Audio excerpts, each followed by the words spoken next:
Hello, नमस्कार दोस्तों। मैं आप सभी का यूट्यूब चैनल पे स्वागत करता हूं।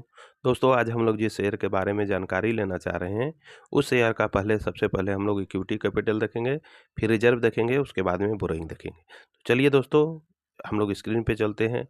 मार्च 2021 में इसका इक्विटी कैपिटल था 6 करोड़ का।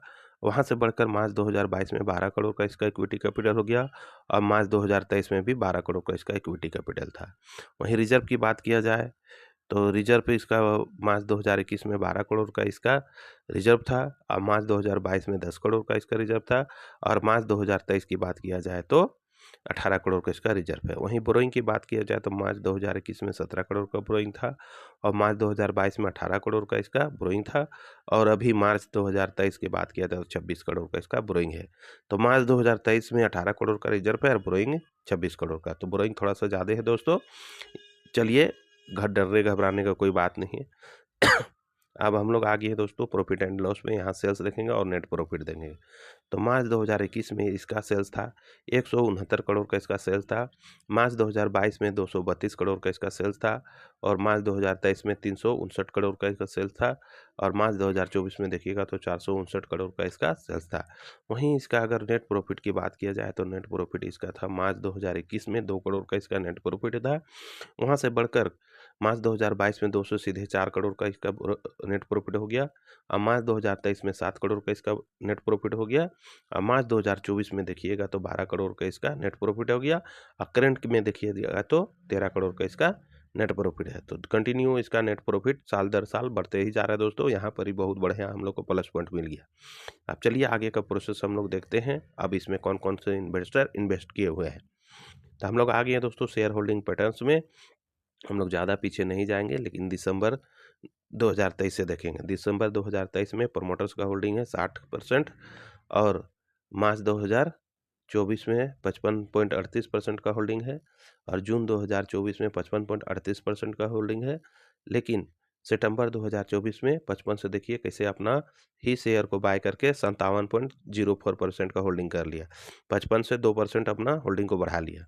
वहीं एफआईएस का होल्डिंग देखिएगा तो दिसंबर में इसका होल्डिंग नहीं था, मार्च में भी नहीं था, जून में 1% का इसका होल्डिंग था, लेकिन सितंबर 2024 में देखिएगा तो 1.35% का होल्डिंग है।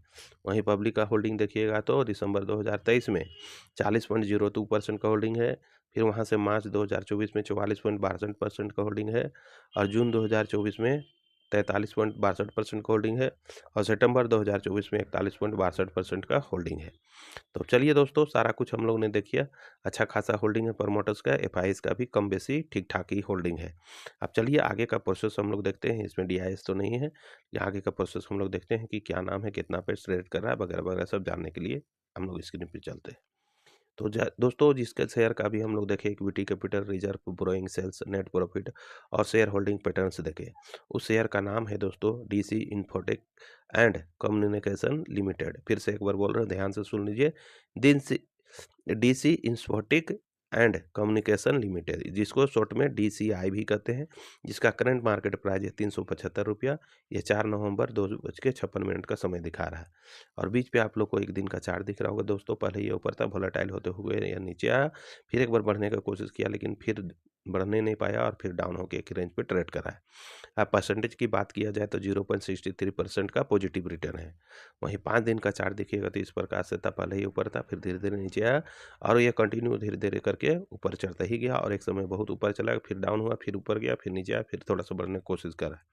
अब परसेंटेज की बात किया जाए तो 3.01% का पॉजिटिव रिटर्न है। वहीं अगर एक महीना की बात किया जाए तो एक महीना में इसका चार्ट इस प्रकार से था। पहले यह नीचे था, धीरे धीरे करके ऊपर गया और फिर वैसे ही वोलेटाइल होते हुए नीचे आ गया और फिर धीरे धीरे एक ही रेंज पे ट्रेड करने लगा। और परसेंटेज की बात किया जाए तो -5.58% का नेगेटिव रिटर्न है। और वहीं अगर 6 महीना के चार्ट की बात की जाए तो इस प्रकार से था। पहले ये धीरे धीरे एक ही रेंज पे ट्रेड कर रहा था, फिर अचानक से ऊपर चला गया और एक ही रेंज पे वोलेटाइल होते ऊपर नीचे होते हुए गया और एक समय फिर यह बहुत ज़्यादा गिर गया और फिर थोड़ा सा बढ़कर एक ही रेंज पे ट्रेड करने लगा। परसेंटेज की बात किया जाए तो 6 महीना में यह 72.69% का पॉजिटिव रिटर्न है। कहने का मतलब है 6 महीना में यह 72.72% का पॉजिटिव रिटर्न बना के रिटर्न दे दिया। 6 महीना में 72% का रिटर्न बना के दे दिया। और मार्केट कैप की बात किया जाए तो 501.59 करोड़ इसका मार्केट कैप है। फिर से एक बार बोल रहा हूँ, ध्यान से सुन लीजिए, 501.59 करोड़ का इसका मार्केट कैप है। हाई देखिएगा तो 386 रुपया 90 पैसा हाई है, और लो देखिएगा तो 365 रुपये इसका लो है। तो चलिए दोस्तों, हमारा आप डिस्कस कर लेते हैं क्या है, नहीं लेना चाहिए, छोड़ देना चाहिए वगैरह सब डिस्कस कर लेते हैं।